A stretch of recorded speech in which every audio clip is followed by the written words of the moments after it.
Story 1. They found out the password for the high school's website and edited all sorts of things. Whether it was exposing certain faculty for being scummy or creepy by rewriting their bios, or changing the campus security and safety tab to snitches get stitches. It made quite the buzz for years to come, and as far as I know, they never got caught. Story 2. My friend once was pissed off at the rest of us guys. 5 of us. He chased us into the bathroom because he wanted to be a tough guy and thought one of us was hiding in a stall. He says, "Peekaboo, I see you," and kicks the stall door in on a teacher we all knew taking a crap. The teacher said, "I see you too, Nathan. Now close the door." I will die the day I forget about that. The teacher's response was legendary. Agreed. Honestly, at that point, what else are you going to do? Invite them in for a cup of tea? Challenge them for the seat? Model the proper way to greet another on the toilet? Teaching is great.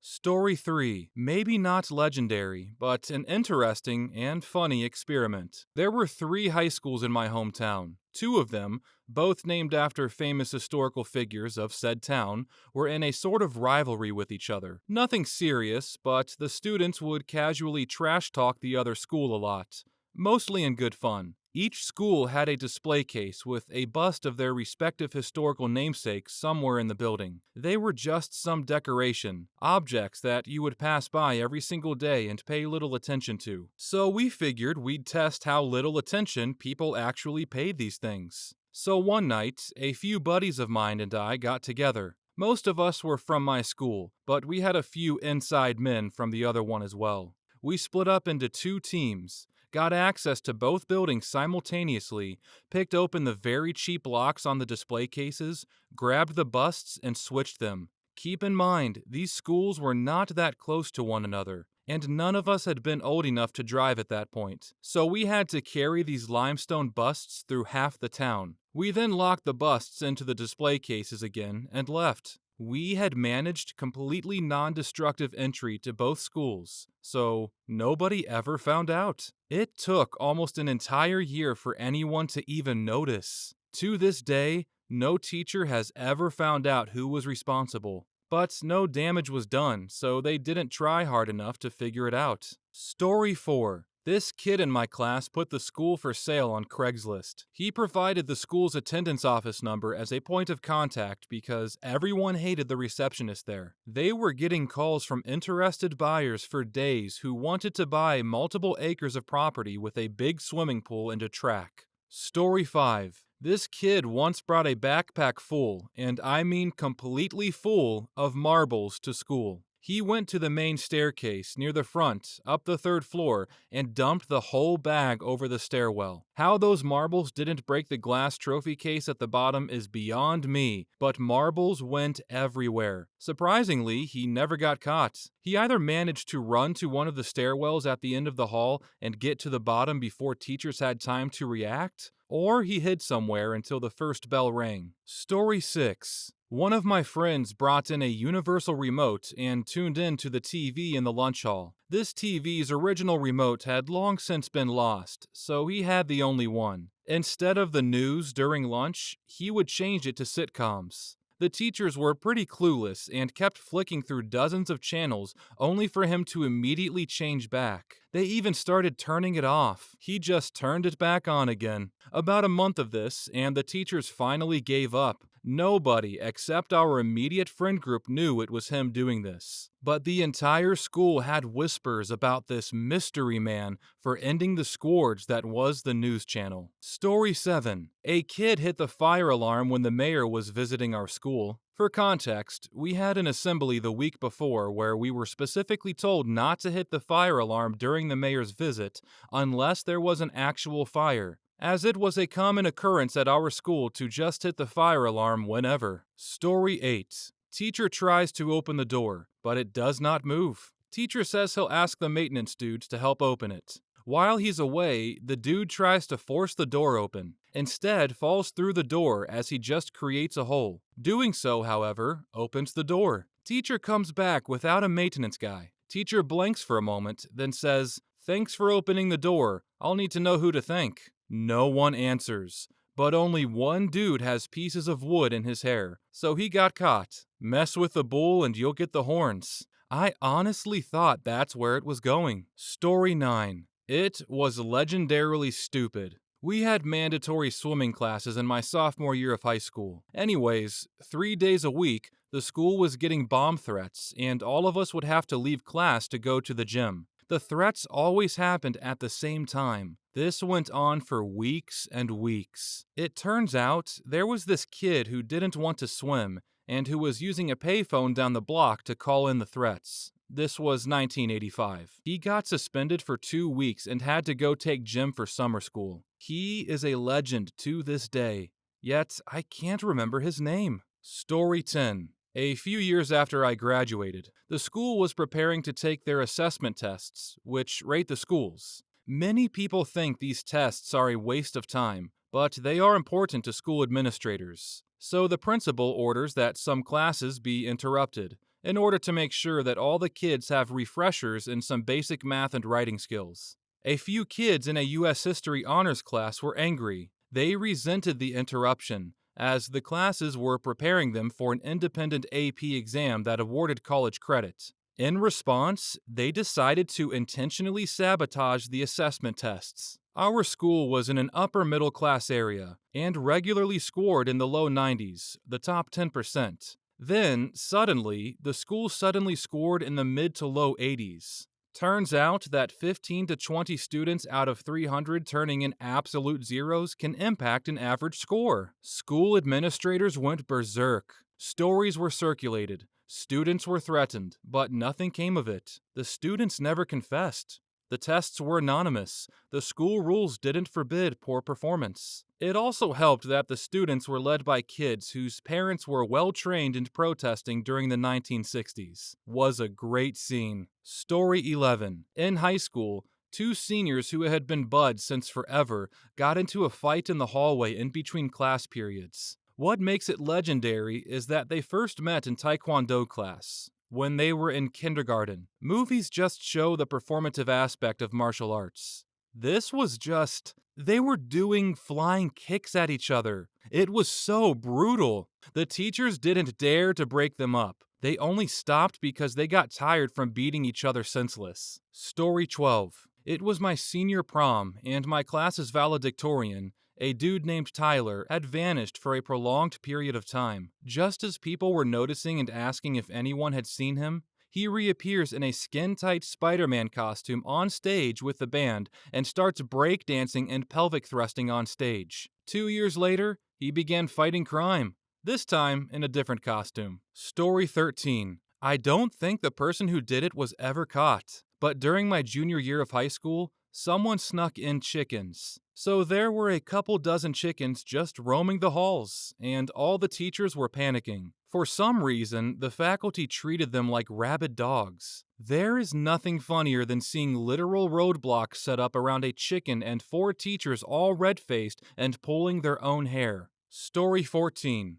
I've shared this story before, but it's probably one of my favorite memories of high school. Halloween costumes were banned at my high school because of some idiots like 10 years before that dressed up and used it as an excuse to hide their face while they vandalized the school. My senior year, more than half of the class decided that we would still dress up and march into the school together in the morning. We all knew we would be punished right away, but it didn't matter. I stayed up all night making a suit of armor out of metallic duct tape and cardboard, along with a broomstick horse to ride. The next day, we all gathered in the parking lot and waited for everyone to show up. People went all out, and there were a lot of amazing costumes. And after about 20 minutes of waiting, we started our march in. The deans had learned of our plan and were waiting for us as we entered. They started pulling people aside in groups and taking student IDs to hand out detentions. In my group, there was one guy dressed up as an ATM, and when the dean asked for his ID, he started making ATM noises and then slipped the ID out through the slot where you would put your debit card in. It was one of the funniest things, and I was so jealous that my costume was not as clever as his. Even though having so many of us participate was pretty awesome, his costume just made that whole event for me. Story 15. For a senior prank, a group of kids dressed up in all black with masks. They ran down the main hall of the school with industrial buckets of cheap vegetable oil, pouring it everywhere. I mean everywhere. Right before the bell rang for the passing period, kids were slipping and falling all over the place, spreading the oil even further throughout the school. It was so bad, they ended up sending everyone home so they could clean up the mess. The school conducted an investigation, pulling camera footage from campus and interviewing students. Of course, the kids were bragging to friends about their accomplishment, so the suspects were pulled into the office. They didn't even need to interrogate them. They knew they all did it. How? They were all wearing the exact same shoes when they pulled it off. They were suspended for 5 days. The school was surprisingly pretty cool with the whole thing. Story 16. A special needs kid got a 2-day in-school suspension because he threw a sharpened pencil into the drop ceiling tile. He saw a friend of mine do it and thought it was the coolest thing ever. A kid on the football team heard about what had happened and protested the suspension directly to the assistant principal. The assistant principal stuck firm to his decision and threatened, "And if anyone else gets caught, it will be out-of-school suspensions." The following Monday, the entire second floor was closed down for the morning. Come to find out, the kid and the football team got into the school over the weekend and just blanketed the entire second floor ceiling with sharpened pencils. The video of it was stellar. Story 17. A little foggy on the details, but a few stink bombs went off at the same time in 3 separate parts of the building. But no one was ever caught or punished for it. Then they searched everyone before graduation that year to make sure it didn't happen again. I wonder, though, if it was something more like liquid ass or in a can, because the school was convinced it was stink bombs, but they never found evidence of them. Story 18. Not one student, but all seniors. It was customary at our school that on a hot day near the end of the year, seniors would start a water balloon fight. It was usually quite small, and the teachers were used to it, so they could put a stop to it quickly. Not this time, though. We had been dropping hints here and there for several days and weeks beforehand, talking about it in hallways, within earshot of teachers, leaving behind empty balloons, etc. The day before the actual attack, after school hours, we brought thousands of balloons to the school, and a good 10 to 20 people started filling them at water fountains and in the toilets. We kept them in big buckets, filled with water so the balloons wouldn't burst, and hid them in the bushes around the school. The day of the attack, we had some mock maneuvers. Groups of people would suddenly start running towards the school entrance, the toilets, the principal office. Teachers would be running to stop us, only for nothing to happen. Then came the actual attack. Everyone suddenly ran into the bushes, grabbed the buckets, and started unleashing hell on the other kids. The teachers closed in, trying to destroy our balloons, but there were just so many. They couldn't get rid of them. Everyone was soaking wet after. The most legendary thing wasn't the number of balloons or the planning of the attack. It was the fact that each and every senior participated in that. Buying balloons, bringing buckets, filling balloons, etc. Everyone did something. Despite all the high school drama, we managed to all come together for this epic prank. Story 19. School just decided to give everyone iPads after a few years of letting physics class use them as their textbooks. At lunch, everyone turned on Airdropped to share memes, which they weren't supposed to do. However, the teachers let it slide, figuring it wasn't worth punishing since everyone does it and nothing super inappropriate has been found yet. One kid in my younger sibling's class aired a meme about being the principal that wasn't inappropriate and used a photo of him when he was a math teacher earlier in his career. He found it on some archived page on the internet. From what I recall, the text used was more looking for laughs about how he used to teach math and now he's the principal. Basically, just some dumb thing that staff would have laughed off after telling him not to use school staff in airdropped memes. The kid who did this had never acted out in school. The worst he probably did was forget an assignment or two. He was detained for a whole week. The principal has a complex. No other student has gotten in as much trouble for airdropping things at the school. Story 20. One day in 7th grade, the class clown was verbally saddened by the fact that our female math teacher didn't wear a dress again like he had asked. He promised her that tomorrow he will wear a dress as well so that she wouldn't be the only one wearing a dress. The next day comes around, and she isn't in a dress. Clown comes in not wearing one either, and is shocked that she didn't wear one. She responded with, "Neither did you." Then this freaking legend started to reveal that under his normal clothes, he was indeed wearing his sister's dress. We all died laughing, and he dead wore it the rest of class. It was too uncomfortable for him though, so he changed back for the rest of the day. Legend.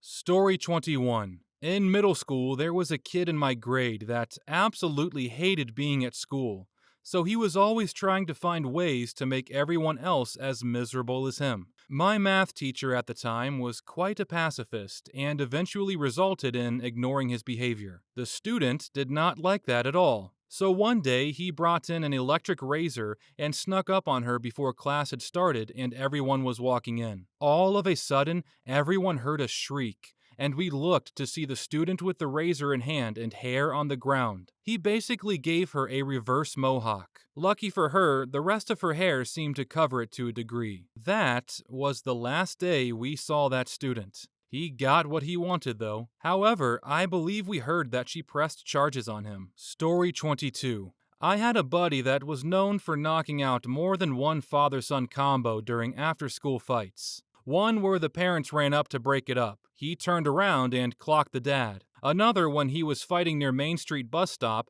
and the father happened to see the fight while driving by. Unfortunately, when the dad hopped out to stop it, the legend turned around and KO'd the dad right on Main Street. Wild. Story 23. A few people decided to do a senior prank. I was not involved with that prank, but I did another. They broke into the bus yard with old electric impacts and removed the nuts holding all of the benches to the studs in the floor. They glued the door shut with silicone. Then, they deflated all of the school bus tires. The next morning, all of the bus drivers showed up to flat tires. Not punctured, just released through the valve. While someone was inflating the tires, someone else was cutting through the silicone. When they got all of the tires pumped back up, they went to leave, and shortly into their drive, all of the benches went flying every which way. There was no school that day. Story 24. Legendary, but in a bad way. There were a lot of gang fights breaking out for several months for no reason at all.